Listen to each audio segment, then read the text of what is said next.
नमस्कार साथियों, स्वागत है आप सभी का आपकी अपनी पाठशाला पर। मैं हूं अंकित अवस्थी। आप हैं मेरे साथ में एक ऐसे विषय पर चर्चा करने के लिए जो कि एक और जहां भारतीयों के बारे में यह कहा जा रहा है कि भारत इतनी बड़ी जीडीपी बनता चला जा रहा है, 3.75 ट्रिलियन से ऊपर की हमारी इकोनॉमी हो गई है। दुनिया के अंदर जहां रिसेशन के अंदर इतने सारे देश की संभावनाएं सुनती हैं, जर्मनी रिसेशन में जा चुका है, उसी बीच में एक खबर आती है कि नहीं, इंडिया रिसेशन से बाहर चल रहा है, इंडिया में रिसेशन के चांसेस बहुत कम है। और उसी बीच में अगर आपको यह खबर निकल कर आ जाए कि इंडिया में जिनकी वजह से जीडीपी में बहुत बड़ा कंट्रीब्यूशन हो रहा है, वो लोग देश छोड़ करके या तो दुबई जा रहे हैं रहने के लिए या फिर वो सिंगापुर जा रहे हैं। ये खबर सुनने में आप लोगों को थोड़ा सा विस्मयकारी लगेगी कि क्या बात कर रहे हो, ऐसा भी है क्या? मतलब कमाया पे खाया यहां से और चले गए दूसरे देश में रहने के लिए। हाँ, शायद एक बार के लिए आपको लग भी सकता है। कुछ ऐसा भी संभव है कि कमाने के लिए वापस से वो इंडिया आए, लेकिन रहने के लिए अपने आप को दुबई या सिंगापुर सेटल कर लें। ये क्या है ये कहानी? क्या ये रियलिटी है या फिर कहानियां हैं? कहां से निकल कर आ रही है? आज इसी के बारे में चर्चा करेंगे। साथियों, आप सबने कुछ दिनों पूर्व हमारे साथ एक सेशन साझा करते हुए सुना था कि आखिरी आर्थिक मंदी का शिकार हाल ही में एक यूरोपियन देश जर्मनी बना है। हमने इसके बारे में आपको जिक्र भी किया था और बताया भी था कि यूरोप की लार्जेस्ट इकोनॉमी अपने आप को रिसेशन में डिक्लेयर कर चुकी है। जब हमने सुना तो बड़ा दुख भी हुआ, जानकर के आश्चर्य भी हुआ कि यार ये इतने सक्सेसफुल देश रिसेशन में कैसे चले जाते हैं, क्योंकि इनकी जीडीपी में ग्रोथ नहीं देखी जा रही है, इसलिए चले गए। वहीं जब हमने इंडिया के बारे में मैप जाना तो हमें जानकर बड़ी खुशी हुई कि इंडिया के अंदर रिसेशन के चांसेस 0% के आसपास हैं, जहां एक और यूके, न्यूजीलैंड, यूएस, जर्मनी के अंदर इतने हाई चांसेस हैं रिसेशन, यानी कि 2 लगातार क्वार्टर तक आर्थिक विकास दर गिरावट के, जिसकी वजह से रिसेशन के चांसेस बनते हैं। इंडिया में 0% चांसेस हैं और यही कारण है कि इंडिया प्राउडली कहता है कि हमारा $3.75 ट्रिलियन की इकोनॉमी हो गया है, जो कि अपने आप में अब तक की हाईएस्ट अचीवमेंट है। साथ में इंडियन गवर्नमेंट कहती है कि हमारी रियल टाइम जो जीडीपी ग्रोथ रेट है 2022-23 के अंदर वो 7.2% रही है, जो कि अपने आप में ग्लोबल मैप में इंडिया को टॉपर्स की लिस्ट में लाकर खड़ा कर देती है। ये सुर्खियां जब हम मैच करते हुए आते हैं कि जीडीपी हमारी इतनी ऊपर, जर्मनी के पीछे पीछे चले आ रहे हैं, टॉप 5 में हम ऑलरेडी हैं, 2024 तक हम मोस्ट प्रोबेबली चौथी बड़ी जीडीपी बन जाएंगे। लेकिन फिर जीडीपी के पीछे पीछे हमारे सामने एक खबर निकल के आती है और वो सुर्खी बन जाती है। क्या बनकर आती है? खबर है India to loss 6500 millionaires. Millionaires मतलब जिनकी नेटवर्थ मिलियंस में हो। मिलियन बोले तो 10 लाख, 10 लाख रुपए के लिए। अरे साहब, मिलीनियर यहां डॉलर्स में काउंट किया जाता है। 10 लाख डॉलर कितना हुआ लगभग, यानी जो जिनकी नेटवर्थ लगभग 8.2 करोड़ से ऊपर हो, नेटवर्थ प्रति ईयर कमाने की जो उनकी कमाई है वो 8.5 करोड़ रुपए से ऊपर हो, ऐसे लोग 6500 से अधिक लोग देश छोड़ करके सिंगापुर या दुबई जा रहे हैं। यह खबर केवल एनडीटीवी में नहीं, बिजनेस स्टैंडर्ड ने भी लिखी, दुबई और सिंगापुर का नाम निकल कर आया, हिंदुस्तान टाइम्स ने भी लिखी कि भाई ये रिपोर्ट है और इस रिपोर्ट से ऐसी बात निकल कर आ रही है। क्या केवल इंडिया से जा रहे हैं क्या? नहीं, चाइना का नाम भी आ रहा है। इधर देखिए, China is expected to see 13,500 such departures, UK से 3200, और ऑस्ट्रेलिया सबकी पसंद बनती जा रही है। ऑस्ट्रेलिया जाकर के ये लोग रहने जा रहे हैं कि हम वहां रहेंगे। मैक्सिमम लोगों की पसंद ऑस्ट्रेलिया है, इंडिया के आसपास वालों की दुबई और सिंगापुर है। सवाल बड़ा बना कि भाई ऐसा क्या हो गया है, मिलेनियर्स क्यों इंडिया छोड़कर भाग रहे हैं? पैसा ज्यादा हो गया क्या उन्हें? कोई क्या हो क्या रहा है? डर लग रहा है कि ज्यादा कमा लिया तो बोले चलो अब यहां से निकलते, क्या है? चर्चा करेंगे। दुनिया से अमीरों के जो शिफ्ट होने की खबर है, इसके बारे में रिपोर्ट निकाली है Henley private wealth migration report के अंदर ये जानकारी निकल कर आई है। हेनले के अनुसार, हेनले वही जो पासपोर्ट इंडेक्स निकालती है, उसके द्वारा ये जानकारी जो दी जा रही है, इसको हम चर्चा में तो लाएंगे, लेकिन दुनिया के और देशों का ट्रेंड भी बताते हुए लाएंगे। साथ में यह भी बताएंगे कि इंडिया मिलेनियर्स के मामले में कहां खड़ा हुआ है, इंडिया में किस प्रकार से और तुलनात्मक अध्ययन करने की आवश्यकता है। तो इधर देखिए, रिपोर्ट है बिजनेस स्टैंडर्ड के अनुसार देश छोड़कर जाने वाले हाई नेटवर्थ, HNI कहते हैं इनको, हाई नेटवर्थ इंडिविजुअल्स। मैं सारी चीजों की व्याख्या करूंगा, पहले तथ्यात्मक जानकारी कर लेते हैं।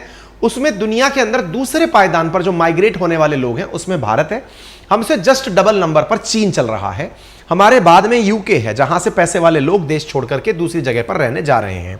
ठीक है, इसके बाद में लोग जो हैं वो लगातार, इसके बाद में रूस है। रूस का कारण बड़ा ऑब्वियस है कि वहां से लोग क्यों छोड़ करके देश जा रहे होंगे। एक बार के लिए जरा हम इस स्थिति को देखते हैं, किस तरह से लगातार लोग 2023 का फिगर दर्शा रहे हैं। देखिए, जहां बात हो चाइना की, चाइना के अंदर 10,800 के बाद 13,500, चाइना, इंडिया, यूके, रशिया फिर ब्राजील, फिर हांगकांग, इस तरह से लोग लगातार छोड़कर जा रहे हैं। कहां जा रहे हैं? जा रहे हैं ऑस्ट्रेलिया, यूएई, सिंगापुर, यूएसए। छोड़कर जाने वाली जो प्रमुख डेस्टिनेशन है उनमें से ऑस्ट्रेलिया, यूएई और सिंगापुर। और इंडियंस तो बड़ी मात्रा में यहां जाके रहने जा रहे हैं। अब आपके दिमाग में बड़ा सवाल तो बनेगा कि यार ऐसा क्या हो रहा है, ये बताएंगे। हेनले के बारे में तो आप जानते ही, वही पासपोर्ट इंडेक्स वाली, ये क्या काम करती है, दुनिया भर के अंदर किस प्रकार से काम करती है, ये कई बार अपन ने जान लिया है। HNI किन्हें कहते हैं? जो 8.5 करोड़ रुपए भारतीय करेंसी के अंदर हम बात करें उससे ज़्यादा सालाना कमाते हो तो वो HNI कहलाते हैं। दुनिया भर में अगर बात की जाए कि सबसे ज़्यादा करोड़पति कहाँ रहते हैं, तो सबसे ज़्यादा करोड़पति यूएस के पास है। कितने हैं? 24,480 मिलेनियर्स हैं जो कि यूएस के अंदर रहते हैं। भारत की बात करें 796 इंडिविजुअल्स, हजार में बात की जा रही है, 24,480,000। ठीक है, ऐसे यहां पे 796,000। इनमें से अगर नंबर निकलते हुए जाने लगेंगे तो आपके लिए तो बड़ा संकट पैदा हो जाएगा। जो व्यक्ति यहां पे इतना कमा रहा था अब वो दूसरे देश की इकोनॉमी के अंदर कंट्रीब्यूट करेगा। इंडिया के लिए तो बड़ी चिंता की बात है। चर्चा करेंगे, सारी बातों को समझने का प्रयास करेंगे, लेकिन कारणों को समझाएं उससे पहले आपको थोड़ा सा देश के बारे में जानकारी हो तो बेहतर है। देखिए, कोई भी व्यक्ति जब पैसा कमाता है ना, मतलब आप या मैं, जो भी हम आप इस अर्थव्यवस्था से हैं, जब धन कमाते हैं तो दो सोर्सेज होते हैं कि साहब हमने इस देश में आमदनी कमाई, पैसा कमाया, पैसा कमाकर दूसरे देश में रहने हम जा रहे हैं।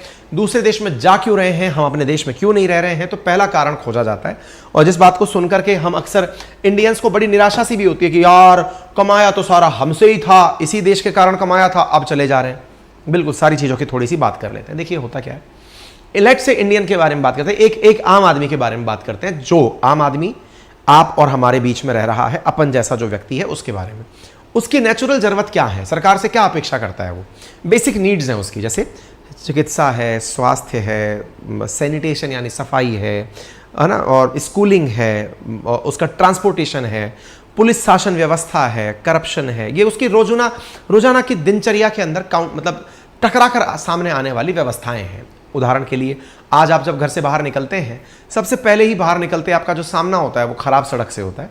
उसके बाद जब आप बाहर जाते हैं तो बाहर जाकर के आपको फिर मिलता है वही भीड़ भाड़ के अंदर पुलिस रूट पे खड़ी हुई है, 100 रुपये देकर के कोई उनसे बचने की सोच रहा है, कोई सोच रहा है कि मैं हेलमेट लगा के कैसे निकलूं, अव्यवस्था। फिर पता चलता है आप अपना फ़ोन कान पर लगा के चल रहे थे, किसी ने आपसे फ़ोन झपट लिया। इस प्रकार की व्यवस्थाएं आप लोगों को इर्द गिर्द दिखाई देने लगती हैं। फिर आपके मन में आता है कि चल, हो सकता है मैं आम आदमी हूँ, मेरी कोई सुनवाई करने वाला नहीं है, शायद इसलिए होता होगा। भाई मैं रोड पे निकल रहा हूँ, मैं हो सकता है ख़राब गली में रहता हूँ, इसलिए मेरी गली की सड़क ख़राब हो सकता है मैं जिस गली में रहता हूँ वहाँ पर इतनी अच्छी मतलब पार्क की, स्कूल की, अस्पतालों की व्यवस्था ना हो सकता है पैसे वालों के साथ बहुत अच्छा होता होगा, है ना।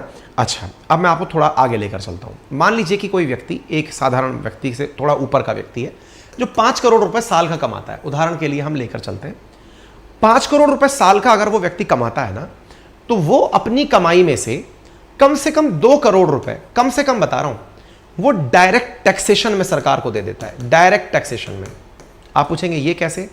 उसकी कमाई में जो स्लैब लगते जा रहे हैं, अगर वो सेल्फ एंटरप्रेन्योर है तो कम से कम 18 से लेकर 28% तक तो वो जीएसटी, हालांकि स्लैब कितनी भी हो, लेकिन सर्विस क्लास इंडस्ट्री 18 से 28 के टैक्स स्लैब में आती है। इतना परसेंट तो जीएसटी चला गया। जीएसटी के बाद जो उसकी आमदनी बची, उसके ऊपर उसके जो स्लैब चल रहे हैं उसके अकॉर्डिंग उसके ऊपर टैक्स लगता है। स्लैब सब कुछ मिलू करके आप 35 से लेकर 40% सरकार को सीधा अपनी कमाई में से उठाकर भेंट कर देते हैं। यानी अगर 5 करोड़ कमाने वाला भारत का व्यक्ति है सर्विस क्लास का, तो वो कम से कम 1.5 से 2 करोड़ रुपए तो सीधा टैक्स, इनकम टैक्स और जीएसटी के नाम पर सरकार को दे रहा है कि सर ये पकड़िए, मैंने कमा लिया। अच्छा, आप कहेंगे तो बुराई क्या है, इस देश में कमाया है, इस देश में ही लगा दिया, क्या बुराई है, जिनसे कमाया उन्हीं को दे दिया। बहुत सही है, आप बिल्कुल सही बात कर रहे हैं। लेकिन अब इसमें कमी क्या है वो समझ लीजिए। ये जिसने 2 करोड़ रुपए सरकार को टैक्स दिया है ना, उसके सामने एक विकल्प और चल रहा है, और वो क्या है? उसके सामने विकल्प चल रहा है यूएई का, दुबई का। अब मैं आपको अपना पर्सनल एक्सपीरियंस भी शेयर करूंगा, जब मैं यहां गया तो मैंने क्या पाया वो भी बताऊंगा। लेकिन उससे पहले 2 करोड़ वाला व्यक्ति आपसे एक्सपेक्ट, मैं एक दिन कुमार विश्वास जी का एक वीडियो सुन रहा था, उसमें उन्होंने इस बात को बहुत अच्छे से उठाया भी था। एक कवि मंच पे उन्होंने बात उठाई थी और वो बहुत जेन्युइन भी थी। उनका कहना था कि मैं 2 करोड़ रुपए सरकार को पे करता हूं, कुमार विश्वास जी। उन्होंने कहा कि मैं 2 करोड़ रुपए टैक्स पे करता हूं सरकार को, उसके बावजूद मेरी बच्ची प्राइवेट स्कूल में पढ़ने जाती है। प्राइवेट स्कूल में क्यों पढ़ने जाती है? क्योंकि सरकारी स्कूलों में वो संसाधन नहीं है, वो स्कूल का एजुकेशन सिस्टम दुरुस्त व्यवस्था में नहीं है, ना प्रेमाइसिस है ना स्कूल है जहां पर मैं अपने बच्चे को इतना कमाते हुए महसूस करूं कि यहां पढ़ाने भेजा जाए, नंबर एक। दूसरा, मैं सरकार को 2 करोड़ रुपए तो देता हूं, लेकिन मैं अपनी निजी सिक्योरिटी भी साथ लेकर घूमता हूं। क्यों? पता नहीं कौन कल को धमकी देने चला आए, पता नहीं कल को कौन आकर सीधा मुठभेड़ कर ले, मेरी सिक्योरिटी का भी कोई लेना देना नहीं है। यानी कि मैं निजी सिक्योरिटी अपनी लेकर चलता हूं, मुझे पर्सनल पुलिस जो है उसके अलावा भी अपनी सिक्योरिटी रखनी पड़ती है। तीसरा, अगर मैं बीमार हो जाता हूं, कुमार विश्वास जी की बातें हैं जो मैं अपने रेफरेंस में या फिर जो भी लोग कमाते हैं उनके बारे में बताता हूं, अगर वो बीमार हो जाते हैं तो उन्हें निजी अस्पताल में इसलिए जाना जरूरी होता है क्योंकि उन्हें लगता है कि भाई मेरी वर्थ है तो इसे बचे रहना भी जरूरी है। सरकारी अस्पताल में वो सुविधाएं या वो संसाधन नहीं है जो प्राइवेट अस्पताल के अंदर उपस्थित है, इसलिए मैं इलाज कराने भी वहां जाता हूं। अब सवाल बचता है कि अब अपने लिए मैंने क्या किया। तो अपने लिए सरकार से जो मुझे चीजें चाहिए थी, चिकित्सा, शिक्षा, सुरक्षा, उन सब चीजों के अंदर तो मुझे अपनी अपनी व्यवस्थाएं करनी पड़ी। तो ये पैसा मैंने अल्टीमेटली दिया किस लिए? बोले राष्ट्र निर्माण के लिए दिया। बोले ठीक है, ये राष्ट्र निर्माण के लिए दिया गया पैसा है? बोले हाँ। तो चलिए अब एक दूसरे राष्ट्र पर चलते हैं। दूसरा राष्ट्र आपके सामने यूएई, दुबई की मैं बात बताता हूं। अपने पर्सनल एक्सपीरियंस शेयर करूंगा, कुछ दिनों पूर्व मैं वहां गया था, जो मैंने पर्सनली वहां ऑब्जर्व किया वो बताता हूं।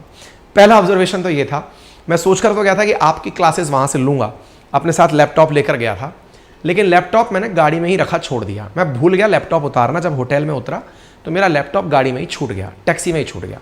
बदकिस्मती से वो टैक्सी भी मैंने हाथ दे के बुक की थी कि भाई मुझे इस होटल से दूसरी होटल शिफ्ट होना है, आप मेरे साथ चलिए। वो टैक्सी वाला मुझे लेके चला गया, मैं उसका नंबर लेना भूल गया, मेरे पास कोई उसका रिकॉर्ड नहीं था कि मैंने कौन सी जगह से टैक्सी बुक की है।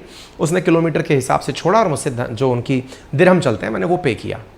आप यकीन मानेंगे, अपने देश में आप राह चल रहे हैं, राह चलते हुए अगर आपका मोबाइल छिन जाए और पड़ोस में नियरेस्ट पुलिस स्टेशन, और छोड़िए पुलिस स्टेशन के सामने से मोबाइल छिन जाए, तो भी आप लोगों को इतनी असुविधा होती है कि ये मोबाइल मिलेगा कि नहीं मिलेगा वापस। और सुनने में बाद में यही मिलता है, हाँ डाल दिया है हमने IMEI नंबर आपका, जब मिलेगी सूचना बता देंगे, और रिकॉर्ड आपके सामने है, क्या होता है सबको पता है। मैं आपको यकीनन बताता हूं, और ये मतलब किसी देश का प्रचार नहीं है, ये पर्सनल एक्सपीरियंस है मेरा। विदिन 24 आवर्स मेरा शाम को सामान गया, विदिन 24 आवर्स वो गाड़ी वाला होटल के गेट पर 2 घंटे से मेरा इंतजार सामान लेकर कर रहा था। आप पूछेंगे ये कैसे संभव हुआ? क्योंकि वो देश अपने देश में आ रहे हर टूरिस्ट का ही नहीं, हर नागरिक की सुरक्षा का इस लेवल तक ख्याल रखता है। आप पूछेंगे ये संभव कैसे हुआ? मैं होटल वाले के पास गया, मैंने जाकर बोला कि भाई मेरा ऐसे ऐसे लैपटॉप छूट गया फला फला गाड़ी के अंदर, मैं उतरा था। उन्होंने कहा कोई दिक्कत नहीं है। उसने तुरंत लैपटॉप से कैमरा जूम किया, गाड़ी का नंबर देखा, नज़दीकी जो सेंटर था उसने कंपनी का नाम देखा कि इस कंपनी की गाड़ी है, वहाँ कॉल किया, पता चला कि वो जो ड्राइवर है वो मूल रूप से पाकिस्तान निवासी है। यूएई के अंदर सबसे बड़ी संख्या में भारतीय, उसके बाद पाकिस्तानी रहते हैं। ड्राइवर पाकिस्तानी है, अपने अंदर वो वाली फीलिंग आई, और ये तो पाकिस्तानी आदमी है, पाकिस्तानी तो लैपटॉप देगा ही नहीं, इतना महंगा। अपने दिमाग में ख्याल चल रहे हैं। मैंने अपने आपसे फर्स्ट हैंड एक्सपीरियंस शेयर कर रहा हूँ, ये मैंने अभी तक शेयर नहीं किया पब्लिक डोमेन में, बता रहा हूँ मैं आपको। फिर क्या हुआ, मैंने फ़ोन किया कंपनी को, तो कंपनी ने कहा कि सर हमारी टैक्सी में आपका लैपटॉप छूटा है, ये जानकारी हमें पता चल गई। मेरे मन में कौतूहल रहा कि यार पता कैसे चली? पता इस तरह चली कि जिस टैक्सी में मैं बैठा था उसमें 3 कैमरे लगे थे, जिसमें से उसकी जो पीछे की डग्गी है जिसमें सामान रखा जाता है वो, सीट जो बैठी है वो, ड्राइवर जो गाड़ी चला रहा है वो, तीनों के तीनों मॉनिटर होते हैं एनी टाइम सरकार के द्वारा। आपकी एक भी गली या डेड पॉइंट ऐसा नहीं है जहां कैमरा ना लगा हो, जिसकी निगरानी ना हो रही हो। पूरी तरह सर्विलांस पर चलने वाला वो सिस्टम है। मैं अपने एक्सपीरियंस क्यों शेयर कर रहा हूं, आप सोचिए। वहां पर जब मैं रुका मेरे मन में बहुत डर बैठने लगा, क्योंकि इंडियन एक्सपीरियंस था मेरे दिमाग में। सामान छूट जाए तो फिर हम भगवान भरोसे होते हैं कि यार सामने वाले के अंदर अगर नैतिकता बचेगी तो दे जाएगा, अदरवाइज तो सामान गया। वहां पर सामान वो चाहकर भी अपने साथ नहीं रख सकता था, क्योंकि टैक्सी जब उसने हैंडओवर करी, उसने चेक किया तो वो कैमरे में कैद हो चुका था कि उसको सामान में लगेज मिला है। लगेज मिला है तो उसको देने आना ही था, ये उसकी मजबूरी थी। अब आप सोचकर देखिए किस प्रकार की व्यवस्था। मुझे जानकर आश्चर्य हुआ जब जब होटल वाले ने मुझसे ये कहा, सर अगर मोबाइल छोड़िए, आपकी जेब से पैसे भी गिरे रह जाएंगे ना, वो भी वापस आएंगे। ये दुबई है सर, या सिक्योरिटी इस कदम तक है। मेरा पहला एक्सपीरियंस जिसमें मुझे ये लगा कि यदि इंडिया में ये काम मेरे साथ हुआ होता तो मैं भगवान भरोसे होता। दूसरी चीज, इंडिया में सामान, मेरा पर्सनल एक्सपीरियंस, जब मैं आईआईटी पढ़ने गया था, मैं ट्रेन में बैठा हुआ हूँ, फोन पे बात कर रहा हूँ घर वालों से, विंडो पे यूँ हाथ लगा रखा है, मैं विंडो पे हाथ लगा के बैठा हूँ, कानपुर सेंट्रल की घटना है, ट्रेन चलने वाली है, ट्रेन चलती है, मेरा हाथ तो यहीं लगा रह जाता है लेकिन मेरा फोन हाथ में नहीं होता है, एक भाई साहब छीन के ले जा चुके होते हैं। आप कुछ करते रहिए, कोई दिक्कत नहीं है। मतलब दोनों में कंपैरिजन अगर किया जाए तो देश में, अगर ये सबसे बेसिक पॉइंट मैंने बताया जो आपको समझ में आना चाहिए, दैट इज सिक्योरिटी, जिसके लिए कोई भी नेटवर्थ हाई HNI अपनी सिक्योरिटी को लेकर सोचता है कि मैं दूसरे देश में जाऊं तो बेहतर होगा। दूसरा एक्सपीरियंस सुनिए अब आप, यहां पर टैक्सेशन मैंने आपको बताया 35 से लेकर 40% तक। अगर आप नंबर 1 से सारा काम करें, या तो आप टैक्स बचाने के लिए चोरी करिए, टैक्स इवेजन जिसे आप कहते हैं, टैक्स चोरी के नाम पर फिर आपको जीएसटी वाले, इनकम टैक्स वाले घर आकर ऐसे धमकाएंगे कि मेरे बच्चे का एडमिशन फ्री में कर दो, मेरे यहाँ फलाना कंसर्ट फ्री में कर दो, मेरा खाना फ्री कर दो, मेरे यहाँ होटल में किसी का स्टे फ्री करा दो। वो आपका जबरदस्त लाइजन में लाभ लेंगे। ये तो हो गया टैक्स बचाने के नुकसान। तो आप बचाते नहीं है, आप टैक्स दे देते, भैया ये पकड़ो टैक्स रखो अपने पास। दूसरी चीज, यहाँ टैक्सेशन सुनिए कितना है, आपको जानकर आश्चर्य होगा, यहाँ की सरकार ने अभी टैक्सेशन अनाउंस किया है, वो है मात्र 5%, वो भी वैट, वैल्यू एडिड टैक्स। और वो भी अगर आप वापस इंडिया आ रहे हैं तो वो वापस लेके आ सकते हैं कि मेरा टैक्स रिटर्न कर दीजिए, मैं जा रहा हूं। 5% टैक्स आपको चुकाना पड़ता है। 5 करोड़ कमा रहे हो, 5% टैक्स ले रहे हो, मतलब आपने जो सिक्योरिटी वहां पर पाई। दूसरी चीज, तीसरी चीज, ये सारे एक्सपीरियंस की टाइटल ही ये है कि दुबई लोग जा रहे हैं, जा क्यों रहे हैं? पहला सिक्योरिटी, दूसरा टैक्सेशन, 5% टैक्स। उस 5% टैक्स में सरकार दे क्या रही है आपको? सरकार दे रही है रोड पर 120 किलोमीटर प्रति घंटे की रफ्तार से चलने की आजादी। गाड़ियां जो टैक्सी भी चल रही हैं वो 120 किलोमीटर प्रति घंटे की रफ्तार से। यहां पर जब एक्सप्रेस हाईवे बनते हैं तो बताया जाता है कि 120 किलोमीटर प्रति घंटे की रफ्तार से चल पाएंगे। इंडियंस खुश होते हैं कि वाह क्या पा लिया। वहां टैक्सी की मिनिमम स्पीड चल रही है 120 किलोमीटर पे, कि हाँ भाई अपन इतने पे चलेंगे। इसका मतलब क्या हुआ? वो जो आपको सुविधाएं दे रहे हैं उसमें सड़कें हैं, सुरक्षा है, टैक्सेशन है, और सबसे इंपॉर्टेंट, अगर आपने 5 करोड़ ले जाकर वहां इन्वेस्ट कर दिया, इन्वेस्ट काय में किया? आपने जाकर वहां पर एक फ्लैट खरीद लिया, जो कि वहां पर बड़ा कॉमन है। लोग जाकर सबसे पहला काम ही ये करते हैं, तो फ्लैट खरीद लेते हैं, अपनी एक कोई कंपनी रजिस्टर कर लेते हैं। उसका नतीजा क्या निकलता है कि आपको वहां की सरकार गोल्डन वीजा ऑफर कर देती है। इसका मतलब आप कभी भी आइए जाइए, कोई लेना देना नहीं है। मतलब इसका इन्वेस्टमेंट थोड़ा सा बड़ा है, 5 की जगह 10 भी हो सकता है, कुछ टेक्निकलिटीज है, आप वो करिए, आपको गोल्डन वीजा। चौथी चीज, आपको अगर हॉस्पिटल्स के बारे में जानना है तो दुनिया का जो टॉप एंड क्लास हॉस्पिटल हो सकता है वो आपके लिए वहां पर उपलब्ध है। जब ये सुविधाएं व्यक्ति को मिलने लगती हैं, जब वो सुरक्षित महसूस करने लगता है, तो इंडिया के अंदर और क्या है, अगर आप थोड़ा बहुत ठीक ठाक गाड़ियां मेंटेन करने लग गए, ढंग के घर में रहने लग गए, तो आपके पास में जो आजकल अंडरवर्ल्ड के सो कॉल्ड नेता लोग बनते जा रहे हैं, हर जगह छोटे छोटे नुक्कड़ चौराहे पर 2-4 गुंडे खड़े हो गए जो अपने आप को समझते हैं कि पुलिस से बड़े हैं, वो आपको फोन पे धमकी दे करके वसूली करने निकल पड़ते हैं। हाँ भाई सुना है आजकल बढ़िया कमा रहे हो, इतना पैसा घर भिजवा देना, अगर खुद की सुरक्षा चाहते हो तो। सोचिए वो धमकी देने वाला व्यक्ति भी दुबई बैठ के धमकी दे रहा है, क्योंकि उसको पता है उसका वहां कुछ नहीं होगा, वो वहां सेफ है, वो तो इंडिया कॉल कर रहा है। आप इससे अंदाजा लगाइए। जब इतना सब कुछ है तो ये जो नंबर आप देख रहे हैं ना कि इतने लोग यहां से शिफ्ट हो रहे हैं, ये नंबर भी आपको कम लगेगा। और वो कम इसलिए लगेगा एक बार के लिए कि यार हो सकता है बाकी लोगों को पता नहीं है कि ऐसा दुनिया में कहीं होता है। तो सबसे पहली चीज जो हेनले ने भी, मैंने तो आपको अपने एक्सपीरियंस के साथ जोड़ के बता दी, अब हेनले की भी अगर आप वाई वाला पॉइंट पढ़ना चाहते हैं तो पढ़ लीजिए। सबसे पहला कारण माइग्रेशन ऑफ इंडियंस का जो निकल कर आ रहा है, उनमें सबसे बड़े कारणों के अंदर है कि लोगों को वहां के टैक्सेशन से, वहां पर हाईएस्ट नंबर इमिग्रेशन जितने भी जा रहे हैं वो इंडिया के टैक्सेशन से डर करके जा रहे हैं, क्योंकि हमारे यहां पर टैक्स लेजिस्लेशन बहुत ही ज्यादा है। इसके साथ साथ रेमिटेंसेस भी हमारे देश के अंदर से, अगर किसी को बाहर, अब क्या होता है इंडिया से अगर आपको बाहर अपना बच्चा पढ़ने गया, आपको पैसा भेजना है, पहले सरकार कुछ पैसा उस पर भी कमीशन लेती थी कि नहीं तुम पैसा कैसे भेज सकते हो, अब वो भी बढ़ाकर 20% कर दिया गया। बच्चा बाहर पढ़ने जा रहा है तो आप पैसा भेजोगे तो इतना % टैक्स ज्यादा लगेगा। ये सारी चीजें हैं जो आपके सामने यहां पर निकल कर आ रही हैं, आप देख सकते हैं। टैक्स कलेक्शन एज सोर्स, जिसे TCS नाम दिया गया है, seller to buyer, deposit with the tax authorities, section 206C income tax, government goods and tax.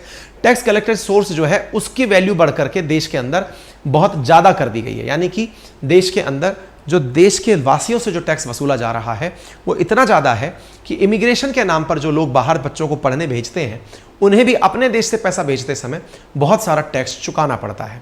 इसलिए जिन्हें बच्चों को अच्छी सुविधाएं देनी है वो बाहर जाकर सेटल हो रहे हैं। इंडिया के साथ में यूएन की रिपोर्ट, जो बातें मैंने अपने एक्सपीरियंस से जोड़ी वो मेरी असल में अपनी ना होकर के यूएन की भी जोड़ करके समझें तो भी समझ पाएंगे। यूएन के अंदर मेरे प्यारे साथियों, खुद यूएन का मानना है कि India lead global exodus for better life. हमारे यहां पर इतना चैलेंज है मिलेनियर्स का कि ये 5th सिटी ऑफ इंडिया के रूप में दुबई और सिंगापुर को ट्रीट करते हैं कि हम वहां जाकर के ज्यादा सुरक्षित रह पाएंगे। इस particularly attractive government administered global investor golden visa programme, favourable tax environment, robust business ecosystem, safe and peaceful environment, किसी प्रकार का कोई झमेला नहीं, कोई आपको परेशान करने वाला नहीं कि जिंदगी में क्या चल रहा है, क्या कर रहे हो, आराम से सुकून से रहो, वहां की जिंदगी के जो नियम कानून है उन्हें फॉलो करो और आराम से जिंदगी बिताओ। ये वहां पर होता है। तो ये कारण है हमारे जो हाई एंड नेटवर्थ वाले लोग हैं जो देश छोड़ करके दूसरे देशों के अंदर जा रहे हैं। सीईओ ऑफ हेनले पासपोर्ट का कहना है कि ये आने वाले समय में रुकने वाला नहीं है, ये नंबर और ज्यादा बढ़ेगा। अब आपके दिमाग में सवाल बनेगा, सर ये चीजें तो आपने बताई एक डेवलप्ड कंट्री की जिसके अंदर इतना पैसा है, पर कैपिटा इनकम इतनी ज्यादा है, इसलिए सुविधाएं वहां पर दी जा सकती हैं। हमारे जैसे देश के अंदर जहां पर ऑलरेडी इतने सारे चैलेंजेस हैं, दुनिया की सबसे ज़्यादा पॉपुलेशन हमारे पास है, ऐसी स्थिति में ये संभव कैसे होगा? अगर इंडियन गवर्नमेंट कल को सोच भी ले कि मुझे अपने लोगों को ये सब कुछ देना है तो दे कैसे पाएगी?